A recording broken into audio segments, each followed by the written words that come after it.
Hello friends, I'm Brian, and this is Gizmo Board Games.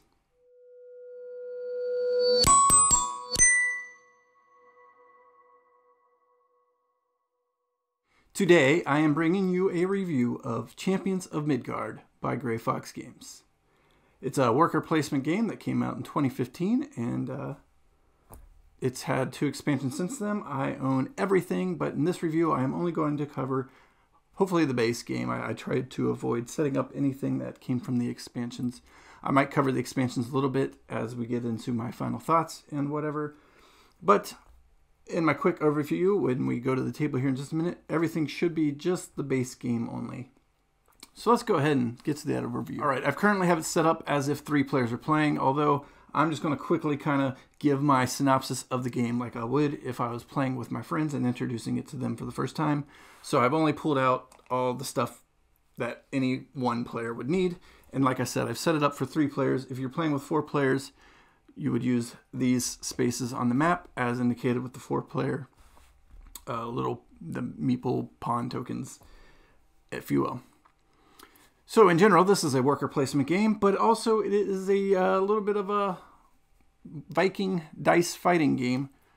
So in this game, you've got 3 various Viking dice, and I'm going to try to make them look good. I don't know why they're so opaque, but trying to get used to setting up the green screen. So everybody will start with one of the white Vikings, but there are also some black Viking dice, which have more offensive powers, and then the red spearman dice, which have some offense, and they've got some block value at about a 50-50 clip, I believe, on those. Each one of them has 1 hits and 2 hits, which could come into play as you're fighting the various enemies that are threatening Midgard and threatening your people. You're trying to be the best champion that you can be for your people. Best Jarl, I think, is the terminology there. And you can take some sea missions to fight off even bigger, badder foes to earn bigger and better rewards. Or you're going to fight close, and in the end, you're going to want to fight the troll. Because if somebody doesn't fight the troll in each round, then everybody will be assigned a blame token. If I can get this into a good spot there. Little blame tokens. And those are exponentially bad. The more you have at the end of the game, the more negative they're worth. However, if you are the one champion that defeated the troll in a round, you get to reassign your blame to someone else. So that's a key fighting spot, and we'll get into how the game plays here, I guess, right now. So everybody's going to have 3 worker meeples. I've got the upgraded Kickstarter bits, so mine are a little more Viking-esque with the little pointy helmets. But everybody's going to get 3 with the potential to buy another one later from the workers' hut. So once you determine player order, in reverse player order, everybody's going to pick their starting champion. Or their leader, I guess. So let me see if I can find a good spot for this. So I've chosen for this is Svanhild or whatever. I'm not good at pronouncing this. But in reverse player order, you would get the 6 or 8 of them to choose from, and everybody would choose one at a time, working backwards in player turn order. And they've each got their own unique abilities that'll help you out throughout the game. So that could be a key decision right off the bat. Once you've got your starting champion, you'll take your workers, you'll get 1 of each resource. In this game, the resources are going to be food. Again, these are upgraded bits that I have. The normal ones are just regular cubes. You got food, you've got wood, you get a starting white Viking, the swordsman. I've already mentioned that. And you'll get a starting coin, as well as a starting glory token. Hopefully that's in a good spot. All right. So that's what everybody's going to start with. On a player's turn, 1 at a time, you'll place 1 of your workers at one of the locations on the board. And some of these are going to rotate from game to game. They're going to be randomly distributed. They come in military and economic. And depending on the player count, you'll get 1 of each or up to 2 of each. And with the expansion, even more than that. But for a player's turn, you're going to take 1 of your workers, 1 at a time, and place them onto a spot on the board. I'll go ahead and do these kind of in order, skipping kind of the ones at the top and the ones at the bottom for now. So the first spot you can go to is a rune smith. There, you can pay 1 wood to get 1 of these rune cards. You can either take one of the 2 chosen face-up cards or the random one from the top if you don't like the choices. They're each going to give you a special ability. And if you can see right there in the middle, they're worth 1, 2, or even 3 points for in-game scoring.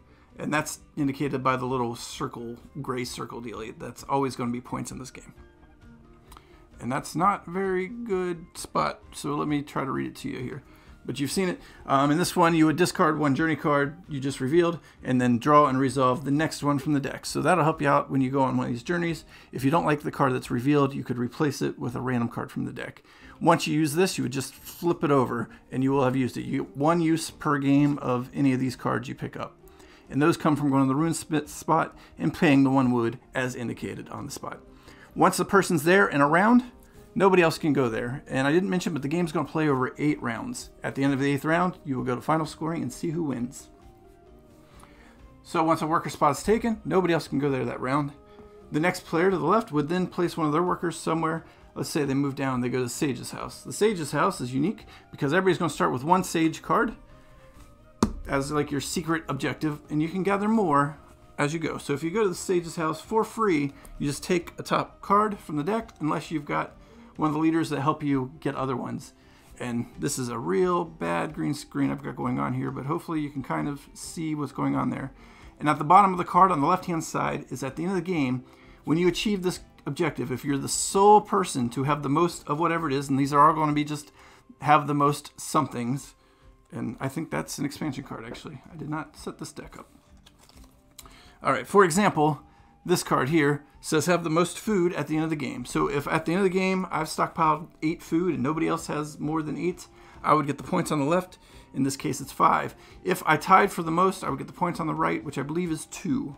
Yes. If you don't end up with the most, then you get nothing from your Sage's card. So these are really important to kind of chase after if you're picking them up, because you're only going to get so many worker placements during the game, plus the one you start with, which will give you kind of a starting objective. That's not to say that they're required. You can totally play the game without ever achieving one of the Sage's cards, but they are really, really helpful in getting some more points at the end of the game. The next player to the left would then take another open spot. Let's say they come to here, the Stave Church. Stave Church just allows you to buy some more glory tokens for some amount of money. So 1 token or 1 gold will get you 1 glory token. 3 gold will get you 2 glory tokens, etc., etc. The spot here is the Jarl's Longhouse. That allows you to take the first player token from whoever has it, boom, and you'll be the first player in the next round. And that's big because, as you can see, the worker spots are going to get more and more taken up as each round plays out. So being the first one to make that play in the next round is a big deal. In addition to that, you'll get to take 1 more of these swordsmen from supply and add it to your leader card. These cards are limited. They only hold 8 dice. So if you can't take any more dice because you're full, then you won't get any more dice. But you're going to get a chance to lose your dice as the game plays out. The next spot down is the worker hut. First player to go here will pay 5 gold to take their 4th worker out and have them immediately available for use in that round. The second person goes here pays 4, 3, then 2 for the last player goes there, and then 1 in the expansions for future workers. The smokehouse, which I did not set up, would actually start each round with 1 meat added to it. So if nobody goes there in a round, the next round it would have 2 meat, then 3, then 4, etc. But if you go there, you collect whatever meat is in that spot. The same thing for the blacksmith's hut would get you the black dye. The hafter would get you the red dye. The swordsmith would get you another swordsman die. Or 2 or 3 if nobody got them in the previous rounds and they've accumulated at the start of each round. The market allows you to trade 1 good, and again in this game goods are going to be meat, coins, and wood, for any other at a 1-to-1 ratio as many times as you want. So if I've stockpiled 7 meat and now I want 5 gold, I could trade in 5 of those meat for 5 gold. Or wood, or whatever the case is. The final on the board basic spot is the merchant ship down at the bottom. There's a stack of cards. 1 will be flipped over at the beginning of the round, and that'll give you something from the merchant that round. So in the case of this first round, can you see that? No, you can't. I put it too high. At the top here, you notice 1 coin will get you 1 wood and any 1 die that you want to add to your collection of Vikings.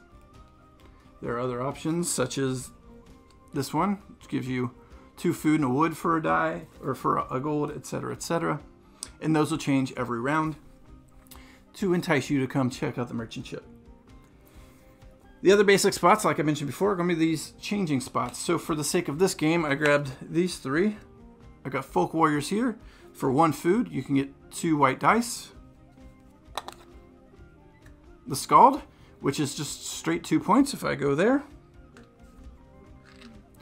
And then finally, the last one I grabbed is the Yams Vikings. For 2 money, you can get 1 white die and 1 black die. So there's just some enticing spots, and these change up. There's a whole another stack of them here, such as the Raiders, the Varyogs, whatever that is, etc., etc. So those will rotate for game, and like I said, in a 2-player game, you'd only pull 2 of them. In 3-player game, you pull 3 of them. 4-player game, you'd pull 4, etc., etc. Those are all the basic action spots. All the other action spots you can go to are potential fighting spots. You can go to the spot and declare you're going to fight the troll. You don't have to do anything at this time. At the end of the round, you will assign a number of dice workers that you want to send to go fight that troll, and then you'll go fight the troll. Same thing here. These are Draugr. There are 2 different ones. Or you could hop on one of these public longships, or purchase your own private longship from the shipwright for the price printed on the ship. And they've all got varying sizes and costs. So the cost is right here on the left-hand side. For this ship, it would cost 1 wood and 1 coin. And it would give you 4 points, which you can't really see. This ship has a capacity of 6, and when you kick it, it belongs to you. You no longer have to rent a public ship. But you could rent a public ship, take it. They've got varying capacities. There's one that's size 5, one size 10, and that matters because when you go on these journeys, before you fight, you're going to hit a journey card. They could be various good or bad things. But in order to take a ship, you've also got to take some Vikings and some food. So that's where the capacity comes in. I could take these 2 Vikings and maybe I'll send 2 food. So that's 4 things of a capacity of 5. So maybe I earned another Viking. So now I'm sending 3 Vikings with 2 food. First, I'm going to encounter the encounter. In this case, it just says I gain 2 gold. Right here, gain 2 gold. Once you do that encounter, it could kill off one of your Vikings or one of your food items. Then, for the 2 close journeys, 1 food will feed 2 Vikings. So as long as I've got at least 2 food for these 3 Vikings, I'm good. But if I had lost a food along the way, I'm also going to have to lose a Viking die along the way before I encounter this monster. Another example would be you run into a Kraken along the way, and that's another villain you've got to fight. Or you could come across a journey that is just all quiet, nothing happens, you move on with your trip. So that's another worker placement, aside from the trolls at the top and the Draugr at the top. You could get on a boat, whether it's public or one you've purchased yourself, and go on a monster journey. The monsters are worth quite a bit more in victory, but they're harder to defeat too. This one gives you 11 reward points and a glory token. Each monster, whether it's a monster or a Draugr, has one of 3 colors. It's either red, hopefully you can see that, or blue, or yellow. And that plays a part in the set collection, because at the end of the game, you're going to get points for every set of red, blue, and yellow monsters you defeat in the whole game. And those are worth 5 points. Plus, you could have potential sage cards that give you points for defeating certain color monsters along the way. I think they're called enemies in that regard because these are specifically monsters that here.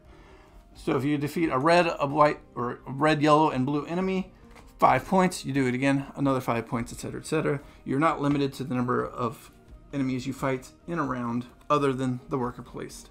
And being able to send some of your Viking dice there. So you're going to want to collect the dice to get ready to fight because they're going to give you the most points, the chance to earn the most money, and chance to earn glory. At the top, when you're taking a combat, on the left-hand side is how much that monster, that enemy, that Draugr, that troll, whatever it is going to fight back with. So in this case, this is worth 3 fight back, and it'll take 2 attack points to kill it off on its right. That's the defense of the enemy. So the dice you send there, you would roll. Just pretend I'm fighting this enemy right now. I would roll my 2 Vikings. With this roll, I'm not sure how well you can see it, but I did get 1 hit and nothing. That's bad because I did not hit it twice to defeat it. However, my leader allows me to gain an extra hit on hit results. So really, I would get 2 hits, so I could defeat this. Because of my leader only, I could defeat this Drake. But he would still hit me back for 3, which means I've got to take up to 3 points of damage. So each die I lose is 1 point of damage, so those dice would be lost. But I would gain the rewards. In this case, 15 points and a glory token. However, some of them at the bottom have requirements. This one says I couldn't have even fought that with swordsmen, so that would have been an illegal fight for me. But if I had fought this enemy, he has no requirements at the bottom. I would have been good. This one says no axemen, no black dice, and up here, no spearmen, no red dice allowed to fight that enemy. You collect your rewards, etc., etc. Now let's say I didn't have that leader taking that fight. My 1 hit wouldn't have been enough to defeat it, but I really wanted to defeat it. I could cash in my 1 glory token I started with and get a reroll. So maybe I'll keep that dice and just reroll the one I missed with. Boom, now I've killed it off with that 2nd hit. Or maybe I defended. Maybe I rolled 2 defense instead of any offense. So I didn't get any hits on the dragon, but I blocked 2 of his hits, which means I only take 1 point of damage, which is 1 dice would be discarded, and I get to try again. You'll keep going like that until the enemy is defeated, or you run out of Viking dice. That's the same process for doing the troll, for doing the draugr, for doing the monsters. Any fight you participate in, that's how it's resolved. So it's a nice blend of some Euro goodness with getting the workers out on the board, as well as some just American dice chuck and hope for the best and fighting things with your dice. And that's pretty much how you play. You do that for 8 rounds. Again, if somebody went to the Jarl's Longhouse, you would start with that player in the next round. You would reset the board, replacing any monsters. You would actually add a gold to the monsters that remained.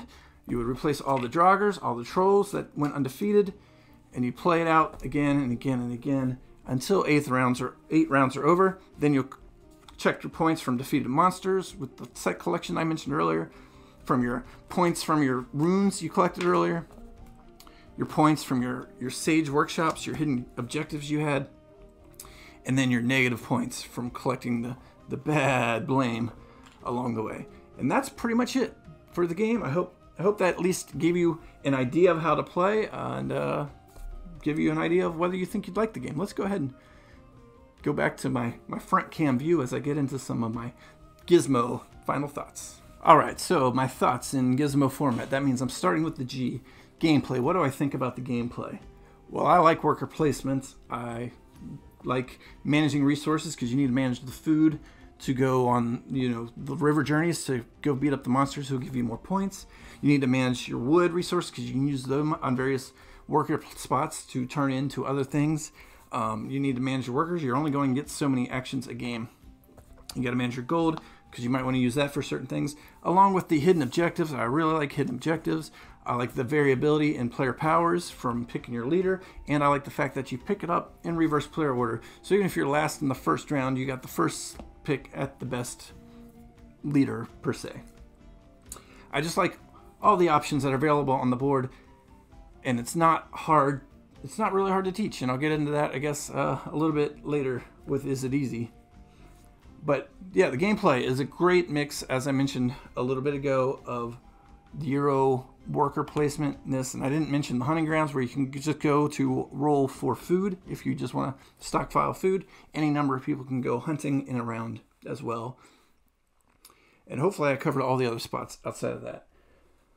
But it's a good mix. Like I said, it's a great hybrid game of the Euro thinkiness with managing your dice, your workers, etc. But then you just kind of got the chucking dice, hoping for the best Ameritrash, and that's where I kind of fail. If you could see this roll, I literally rolled 3 misses out of 4 dice.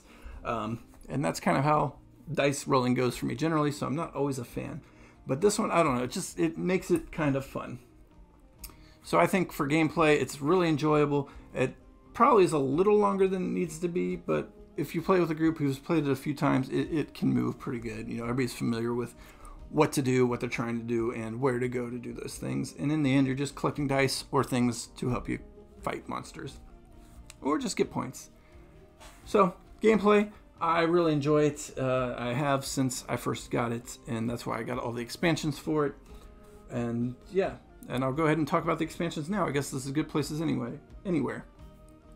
So the Valhalla expansion, I will not actually play without it, even though I didn't bring it up in this review because I just didn't want to get into it.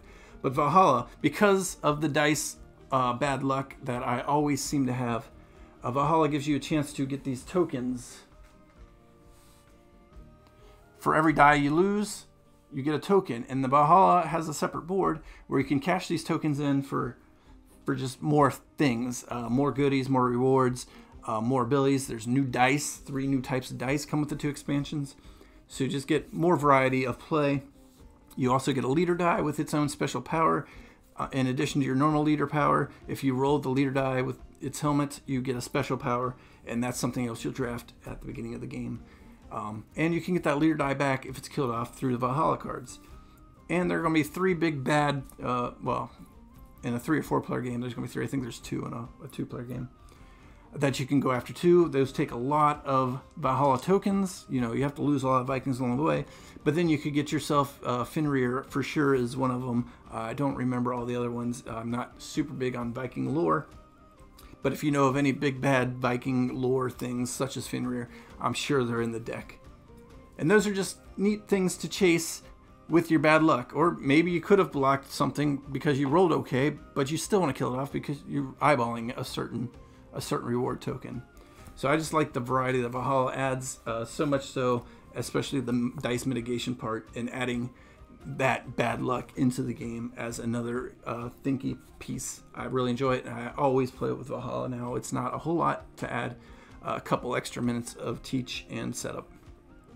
The other expansion is the Dark Mountains expansion, which just adds another land journey, which operates just much like the sea journey, and it adds up to a 5th new player, I think, maybe even 6, but I think it just goes to 5. And it gives you some extra workers places spots, including a permanent beggar spot where you're going to take a blame, but then you can get 2 resources. So just adds more variety and another player to the game. So those are the 2 expansions I have. I also have the folded space inserts. Didn't come with anything. The big box, you can see behind me, the front of it kind of a little bit shiny. Sorry about that, but yep. So I've got, I think, everything that's ever come out for this game. I've enjoyed it a lot, and we'll get into that with my final rating. But for now, I think that'll cover it for the gameplay. So ingredients, how are the ingredients? The base game, I had the base game before, and it had just the cubes for the resources. They're all right. When I got the upgraded expansion Kickstarter, I got the juicy, the meat-shaped meats and the wood-shaped woods. The coins didn't get upgraded. I think there might be metal coins available. Tokens, everything is decent. I mean, normal, standard quality. The dice, I like the rounded edges, so they get some nice roll on them. They're not going to just hit and stick. I do like rounded edges on my dice. They're all custom made with the shields and swords, and when you get to the expansions, they've got the special ones too. Fairly decent quality cards. You know, they get a little bit worn, I think, after time, but nothing's bad about the ingredients. Outside of, like, you know, if you get the basic standard game, you're just getting red and brown cubes, which could look kind of similar in that regard, but otherwise everything's pretty standard fare. Z, is it easy to play? Yes and no. It could be overwhelming for a new gamer to look at the board. If you see it lay out here, there are a lot of options of spaces. I think my talk through of how to play was just a quick overview run through. It took like 15 minutes, and that wasn't even getting into what can I do this, can I do this, all the questions that come about through the first couple of rounds as players figure it out and try to best strategize. So everybody needs probably at least one most of a game through to try to figure out what exactly they're trying to do and how to best do it. But after that, it is very easy to play. You know, you've got 3 or 4 workers, you plop them down to a spot, you're taking a resource, and eventually you're going to go fight things to get points and other goodies. So from that regard, it's easy to play after you've kind of did the trouble of learning it, is I guess the best way to put it. There's a little bit of nuance into figuring it out for yourself, but once you get rolling, it's not a hard game to play at all. Place a worker, get a thing, rolls dice, kill trolls, and try to get points at the end of the game. Yeah, everybody has not had a hard time once they've kind of figured it out. It's just that first couple rounds of trying to figure out what it is they're doing following the long explanation. So it's easy to play once you get through the teach. I'll preface with that. So not a hard game, not a game that's going to be complex for multiple plays to really get figured out. So that's easy. The Z. Yeah, more of it. Do I want more of it? Apparently I do. I bought the expansions when they came to Kickstarter. I continue to pull it out and enjoy it quite frequently. There's good variety in the trip cards. There's not a lot of variety in the draw. Eventually, they're red, yellow, and blue, and they've got numbers on them that you got to roll dice against. So yes, there's a stack here, but variety, not really. Same for the trolls and really the monsters too. The only change up, like I mentioned, is at the bottom of the cards where certain dice are restricted to go against them. You got the merchant ship, but I think without the expansion, it's 8 cards for 8 rounds, so you're always going to see the same merchant ship in a base game. Once you get the expansions, that's when you get a little bit more variety to the merchant ship from game to game. But in the base game, you're going to get 8 merchant ships, and the only thing that's going to change is when they come out. So I could see it getting quite samey.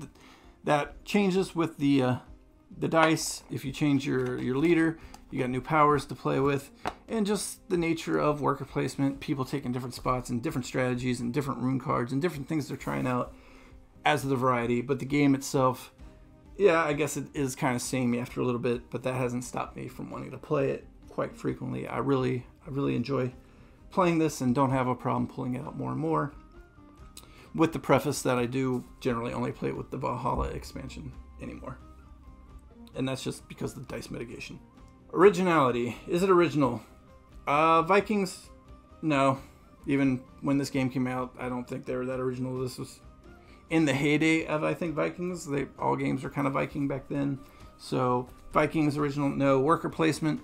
Not really. Oh, this was an earlier one. I think this was around the same time as Lords of Waterdeep and other worker placements that were coming out. So nothing in either of those regards screams originality. I do like the boats, the ships with the capacity and needing the food and the Vikings to go along. And the mix of the worker placement along with the Ameritrash dice chucking. I think that adds a little bit of the original flavor, and that makes it fresh and fun compared to just straight worker placement or straight dice chucking, area control, what have you. So I do enjoy the blend of unoriginal things to make what feels like an original style game. And that's enough for me. So let's go ahead and move into my final thoughts. What do I think about this game? I really like this game despite not liking dice chucking, and that was one of my gripes against it when I first got it. Was if you have a bad first or second round, you end up way behind because you fail your fights. That can still be the case. In the most recent game I played, I failed one of my monster fights and missed out on 15 points, and I think I ended up losing by like 20 points. So that could have made the difference in the game. So there's still a lot of hope for the best with your dice chucking. But I think with the Valhalla expansion especially, at least you get something out of that, and you can chase down those rewards in the game. But even outside of that, it's still fun. It's funny to lose all your Vikings on a fight against the trolls, and everybody gets blame. You thought you were going to prevent blame and get rid of your blame. Instead of everybody gets blame, and you can point the finger. I literally did that in my last game when I failed a troll fight. I pointed my fingers at everybody else and said, "Why didn't you guys stop the troll?" When clearly it was my fault, but we all got blamed for it, so it was everybody's fault. But yeah, so that's my thoughts on it. It's been one of my favorites since I first got it. I really enjoy it. It's fun to bring out and play. It's one of my favorite worker placements for sure. If you've seen my top 50 countdown of favorite games, this was on the list. I definitely enjoy it more of Valhalla, but this one's a solid 4.5 out of 5 gizmos for me, and 8.9 on the out of 10 BGG scale. I really like this one. It's a lot of fun. It's easy to teach to people.